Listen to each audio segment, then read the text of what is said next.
Hello दोस्तों। तो thumbnail देख के तुम लोग समझ ही गए होंगे कि किस बारे में बात करने जा रहा हूँ, मगर तब भी मैं तुम्हें बता देता हूँ कि मूवी का नाम है डेमन सिटी। 1 घंटा 47 मिनट की ये मूवी है और मूवी इतनी खतरनाक है जैसे कि मार्को। अगर आपको मार्को मूवी पसंद आई थी तो ये भी बेहद पसंद आएगी, क्योंकि इसने भी सेम ही दिखाया है मगर उससे कहीं ज़्यादा। क्योंकि जब ये मूवी मार्को जैसी है तो इसकी कहानी भी मार्को जैसी ही है। शुरू में हमें दिखाए गए हैं ये भाई साहब जिनका नाम होता है साकाता। साकाता के पास उसके बहुत सारे हथियार होते हैं और बहुत सारे ब्लेड्स भी होते हैं। तो साकाता होता है एक कॉन्ट्रैक्टर जो पूरी की पूरी गैंग को ख़त्म करने का दम रखता है। अब पता नहीं ये इंसान है या डीमन, मगर जो भी है लास्ट में जाके ही मर जाता है। तो साकाता जाता है एक गैंग को ख़त्म करने के लिए, ये उस गैंग को पूरा ख़त्म कर देता है, मगर तभी ये सोचता है कि बस अब बहुत हो गया, अब मैं इससे आगे कोई भी लड़ाई नहीं करूँगा या किसी का खून नहीं करूँगा। तो ये अपनी जॉब छोड़ के अपने परिवार के पास जाता है। परिवार के पास जाने के बाद इसकी बेटी और इसकी पत्नी होती है इसके परिवार में। तो साकाता सोचता कि क्यों ना नहा लिया जाए, उसके बाद अपने परिवार के साथ बैठ के आराम से बातें करूँगा और मज़े करूँगा।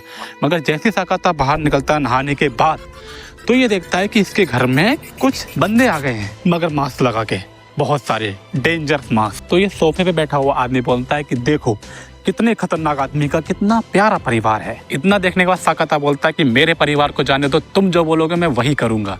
मगर नहीं, इन सब का लीडर बोलता है कि हम यहाँ आए तुम्हें मारने के लिए और तुम्हारे परिवार को मारने के लिए। तुम्हें मारने के बाद हम सुसाइड का केस बना देंगे और यहाँ से चले जाएंगे। तो सबसे पहले साकाता की बीवी को मारा जाता है, उसके बाद इसकी बच्ची को मारा जाता है। मगर एक फैक्ट है, इसकी बच्ची को मारा नहीं जाता है, इसकी बच्ची सिर्फ बेहोश होती है मगर बच्ची जिंदा रह जाती है। और साकाता के गोली मारी जाती है, मगर साकाता भी हमें लगता है कि मर गया है, मगर नहीं। 12 साल के बाद हमें पता चलता है कि हाँ साकाता जिंदा है, मगर वो चल नहीं सकता, ना कुछ याद है और ना ही अपने पैरों पर खड़ा हो सकता है, ना ही हाथ चल सकते हैं, मगर बस जिंदा है।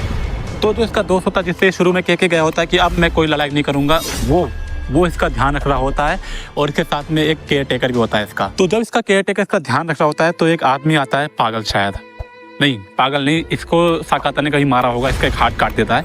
तो वही आके जो है साकाता के हाथ में चाकू मारता है और इसको अस्पताल में भर्ती करना पड़ता है। तो पुलिस वाले बाहर खड़े होते हैं और ये इसका ध्यान रख रहे होते हैं, मगर तभी यहाँ पे इनका पुलिस वालों का लीडर आता है और बोलता है कि तुम यहाँ से जाओ, ये लो पैसे और जाके पार्टी करो, मैं साकाता का ध्यान रखूँगा। तो ये जो 2 पुलिस वाले होते हैं ये यहाँ से चले जाते हैं और ये जो होता है इनका लीडर ये अंदर जाता है मगर मास्क पहन के। यही वो होता है जिसने साकाता के सिर में गोली मारी होती है, मगर साकाता बच गया होता है। मगर आज ये साकाता का काम खत्म करने के लिए आया होता है। तो वैसे तो साकाता के हाथ पैर या फिर कुछ भी काम नहीं कर रहा है, मगर इस टाइम पे आके साकाता अपनी आंखें चलाता है और ये उल्ट भी खड़ा होता है और जैसे तैसे करके इसका एक हाथ काम करने लगता है और दोनों पैर भी। तो ये इसको एक हाथ और 2 पैरों से मार देता है और एक हाथ इसका अभी भी काम नहीं कर रहा होता है।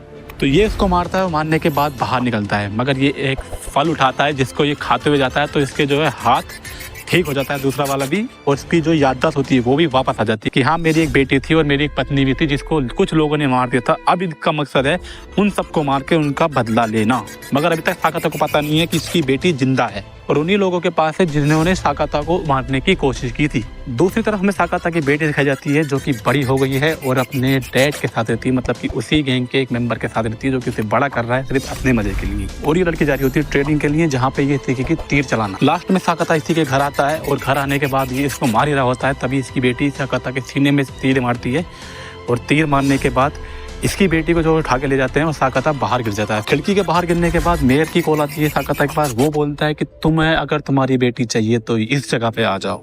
तो साकाता जाने लगता है। यहाँ पे इसका दोस्त इसको बताता है कि मैंने ही बताया था तुम्हारे घर वालों के बारे में उन लोगों को, मुझे माफ़ कर दो। मगर साकाता माफ़ नहीं करता, उसके भेजे में गोली मार देता है। यहाँ पे साकाता सबको मार देता है और यहाँ पे साकाता खुद भी मर जाता है। साकाता के मरने के बाद हमें दिखाया गया है 1 साल के बाद का सीन, जहाँ पे एक टेम्पल होता है, टेम्पल में उसी गैंग का एक मेंबर होता है और यहाँ पे ये अपनी प्रैक्टिस कर रहा होता है। तभी यहाँ पे साकाता की बेटी आती है। साकाता की बेटी इसके गले में एक तीर मारती है, फिर तीरों से इसको भर देती है, बहुत सारे तीर मारती है और यहाँ से जो है मूवी एंड हो जाती है। अब अगर तुम्हें वीडियो पसंद आई तो लाइक कर देना और अगर चैनल पे नए हो तो सब्सक्राइब कर लेना।